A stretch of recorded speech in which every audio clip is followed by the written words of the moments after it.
नमस्कार दोस्तों, reasoning bye Ravindra sir YouTube channel पर आपका हार्दिक स्वागत है। हम जुड़ चुके हैं एक और बेहतरीन क्लास के साथ और एक बेहतरीन सेशन के साथ, जिसमें डिस्कस करेंगे महिला आरक्षण बिल के बारे में।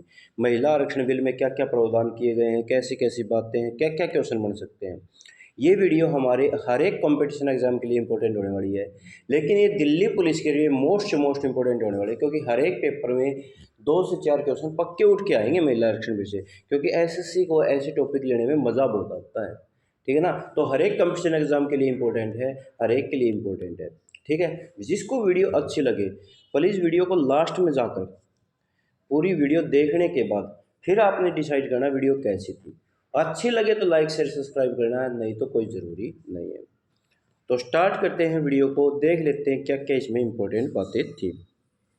पहली बात, महिला आरक्षण बिल 27 साल से अटका हुआ था।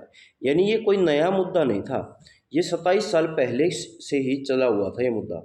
ठीक है, 27 साल पहले से ही चला हुआ था ये मुद्दा हमारा, तो ये 27 साल से अटका हुआ था। 1996 में HD देवगौड़ा ने सरकार में इस बिल को पहली बार ले आया था।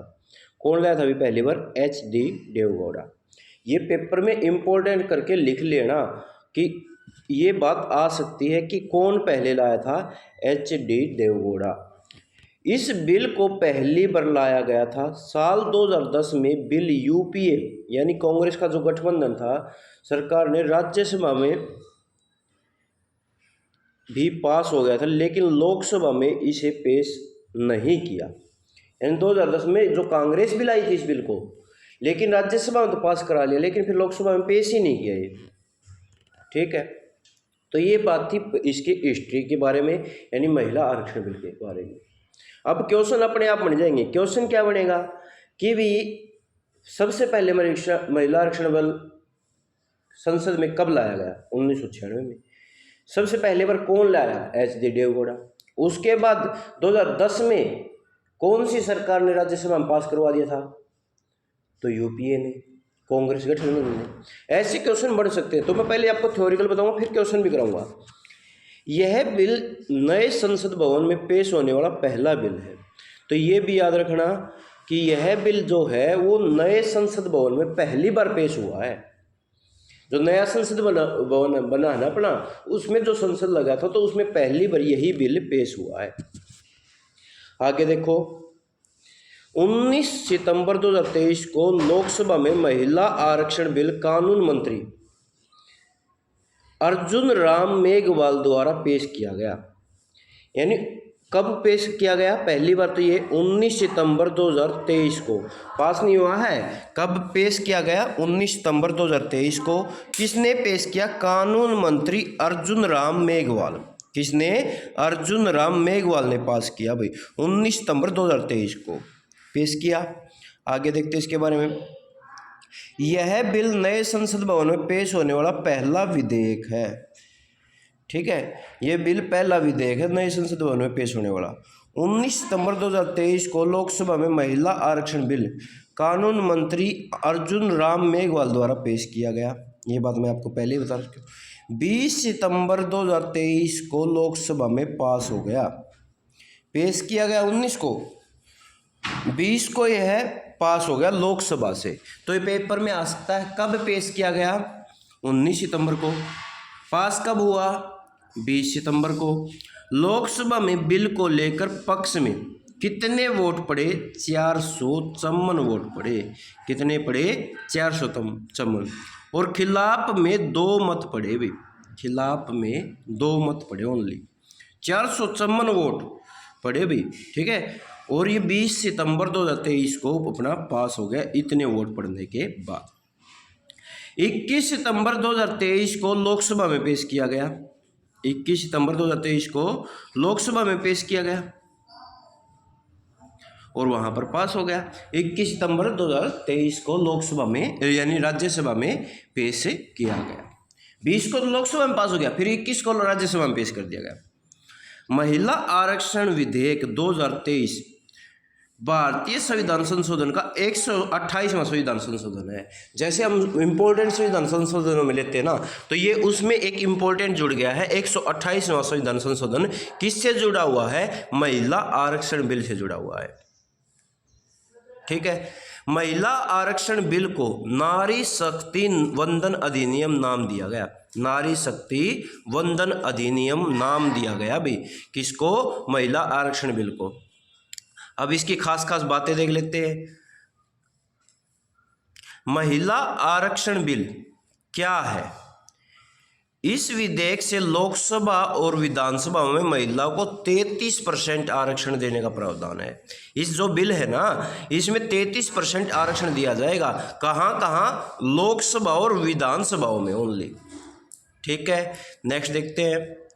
यानी बिल में कानून बनने से लोकसभा और विधानसभाओं की 1/3 सीटें महिलाओं के लिए रिजर्व हो जाएंगी। यानी जितनी भी कुल सीटें होंगी उनमें 1/3 महिलाएं होंगी। लोकसभा में अभी 543 सीटें हैं, इनमें से 33% यानी 181 सीट महिलाओं के लिए होंगी। अभी के बारे में डिस्कस करेंगे ना, तो ये बात आ जाएगी। 33% काट देंगे 543 का। ठीक है, नेक्स्ट देखते हैं। महिलाओं के लिए रिजर्व होंगी। महिलाओं के लिए रिजर्व होंगी, क्या क्या होंगी वो देखो। अब के अनुसार बता रहा हूँ, अभी लागू नहीं किया, लेकिन अब के अनुसार बताता हूँ। लोकसभा में अभी 543 सीटें हैं, इनमें से 33% यानी 181 सीटें महिलाओं के लिए होंगी। इसी तरह विधानसभा में जितनी सीटें होंगी उसकी 33% महिलाओं में रिजर्व हो जाएंगी। इस बिल में महिलाओं को आरक्षण सिर्फ लोकसभा और विधानसभाओं में मिलेगा। ये बात भी याद रखना, कहीं वो कहीं और आरक्षण बोल दे। विधानसभा और लोकसभा में मिलेगा। राज्यसभा और विधान परिषद में इस कानून का कोई मतलब नहीं होगा। यानी राज्यसभा में कोई आरक्षण नहीं होगा और विधान परिषद में भी कोई आरक्षण नहीं होगा। इंपॉर्टेंट बात समझ गए। नेक्स्ट देख लेते हैं। SC ST महिलाओं को आरक्षण के अंदर 33% आरक्षण मिलेगा। यानी लोकसभा विधानसभाओं की जितनी सीटें SC ST वर्ग के लिए आरक्षित है उन्हीं में से 33% महिलाओं के लिए होंगी।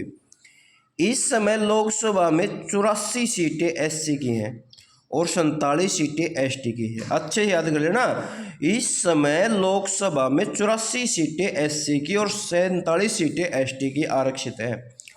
तो टोटल मिलाकर SC ST की 131 सीटें हैं।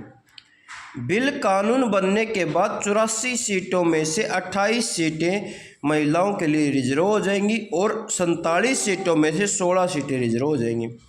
मतलब क्या कह रहा है कि जो SC कास्ट की है ना, 84 आरक्षित हैं, उनमें से 28 महिलाओं के लिए हो जाएंगी और ST के लिए 47 है, तो उसमें 16 महिलाओं के लिए आरक्षित हो जाएंगी। ठीक है, चलो नेक्स्ट देख लेते हैं।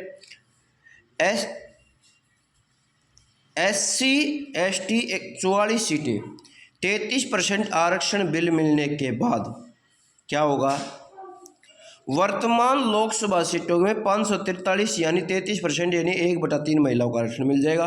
कुल महिलाओं के लिए सीट 181 हो जाएंगी। कुल में से 131 ST ST के निकाल दे तो 412। ST ST के 131 का 33% यानी 44% महिलाएं हो जाएंगी। बची हुई 137 सीटों पर किसी भी जाति जनरल OBC महिलाओं के लिए उम्मीदवार बनाया जा सकता है। समझ में आएगा? यानी कितनी? 137 सीटों पर जाति जनरल या OBC किसी भी महिला को उम्मीदवार बनाया जा सकता है। 44 सीटें टोटल में से। ठीक है, चलो नेक्स्ट देख लेते हैं। कब लागू होगा ये बिल? ये इंपॉर्टेंट बात है, कब लागू होगा ये बिल? इसके लागू होने से लंबा वक्त लग सकता है। पहले जनगणना होगी, बाद में परिसीमन आयोग होगा, तब ये कानून होगा। यानी 2024 के लोकसभा चुनाव में महिला आरक्षण बिल लागू नहीं होगा। अब जो इलेक्शन होंगे ना उसमें कोई आरक्षण नहीं है। ठीक है, चलो नेक्स्ट देख लेते हैं इसके बारे में। परिसीमन कब होगा? जब तक जनगणना नहीं होती जब तक परिसीमन नहीं होगा। अभी 2021 की जनगणना नहीं हुई है, तो 2024 के चुनाव के बाद जनगणना होना संभव है। संविधान के तहत 2016 में परिसीमन पर रोक लगी है, तक परिसीमन पर रोक लगी है। जब 2021 की जनगणना होगी उसके बाद ही लोकसभा सीटों का परिसीमन होगा। मतलब 2021 में तो हो ही नहीं है, अब जब भी वो होंगी तभी परिसीमन होगा। यानी 2029 या 2034 के लोकसभा चुनाव में महिला आरक्षण बिल का फायदा होगा। अभी नहीं होगा, 2029 में या 34 में होगा। परिसीमन में लोकसभा और विधानसभा के क्षेत्रों में जनसंख्या के आंकड़ों पर सीमा तय की जाती है। ठीक है, परिसीमन में कौन सा आयोग करता है? परिसीमन आयोग, ये इंपॉर्टेंट है। राज्यों को मंजूरी लेनी होगी क्या? संविधान के अनुच्छेद 368 क्या कहता है? संविधान संशोधन के बारे में बताता है, तो ये भी याद रख लेना कि अगर केंद्र सरकार के कानून के राज्यों का अधिकार पर कोई प्रभाव पड़ता है तो उसे मामलों में कानून बनाने के लिए कम से कम 50% विधानसभाओं को मंजूरी लेनी होती है। तो जब भी ये कानून बनाएंगे तो कोई भी फर्क पड़ता है तो 50% विधानसभाओं पर मंजूरी लेनी पड़ती है। यानी कि अगर केंद्र सरकार को यह कानून देश भर में लागू करना है तो कम से कम 14 राज्यों की विधानसभा में पास कराना पड़ेगा ये बिल। ठीक है ना, कम से कम 14 में, उससे ज़्यादा हो जाए कम होगी तो ये राज्यों में लागू नहीं होगा। ठीक है, चलो नेक्स्ट देख लेते हैं। महिला आरक्षण बिल लागू होने जाने के बाद महिला आरक्षण केवल 15 साल के लिए वैध होगा, लेकिन इस अवधि को सांसद आगे बढ़ा सकते हैं। जैसे SC ST हमारे हर एक 10 साल के बाद होता है, उसी प्रकार यह आरक्षण 15 साल के बाद होगा अभी। ठीक है, 17वीं लोकसभा में महिला राजनेताओं की अब तक की सबसे अधिक जनसंख्या 78% यानी लगभग 14.36% रही है। उपचुनाव सहित वर्तमान 82 महिला सांसद हैं। ठीक है, अभी वर्तमान 17वीं लोकसभा में बता रहे हैं। नए संसद भवन में पेश होने वाला पहला बिल कौन सा है? तो कौन सा है? नारी शक्ति वंदन अधिनियम 2023। ठीक है, नेक्स्ट क्वेश्चन, लोकसभा में महिला आरक्षण बिल को क्या नाम दिया है? नारी शक्ति वंदन अधिनियम 2023। नारी शक्ति वंदन अधिनियम 2023 को कानून बनाने पर इसमें आरक्षण नहीं मिलेगा। यानी किसको नहीं मिलेगा? राज्य विधानसभा को तो मिलेगा, लोकसभा को मिलेगा। मैंने ये बताया था अभी, राज्यसभा विधान परिषद में कोई फर्क नहीं पड़ेगा, यहाँ नहीं मिलेगा। ठीक है, तो ये था भी हमारा महिला आरक्षण बिल, जो मैंने आपको कंप्लीट करा दिया है बहुत अच्छी तरीके से। अब आपने इसमें से क्वेश्चन बना लेने हैं, एक एक बात की स्क्रीनशॉट खींच लेना है, लिख लेना है, और पेपर में क्वेश्चन ज़रूर मिलेगा। तो आज के लिए इतना ही, और कराएंगे नेक्स्ट वीडियो में। Thank you very much, have a nice day.